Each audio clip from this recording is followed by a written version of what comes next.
നമസ്കാരം പ്രിയപ്പെട്ട പ്രേക്ഷകർക്ക് ഒരിക്കൽ കൂടി മലയാളി സോക്കറിലേക്ക് ഹൃദ്യമായ സ്വാഗതം. 2024 ഡ്യൂറന്റ് കപ്പിലെ അവസാന ക്വാർട്ടർ ഫൈനൽ മത്സരമായിരുന്നു ഇന്ന് നടന്നിരുന്നത്.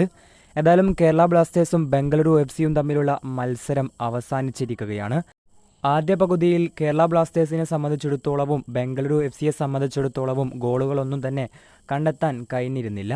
എന്നാൽ മത്സരത്തിൻ്റെ രണ്ടാം പകുതിയിൽ 90 മിനിറ്റുകൾക്ക് ശേഷമുള്ള ആഡ് ഓൺ ടൈമിൽ ബംഗളൂരു എഫ്.സി കേരള ബ്ലാസ്റ്റേഴ്സിൻ്റെ പോസ്റ്റിലേക്ക് ഗോൾ നേടി.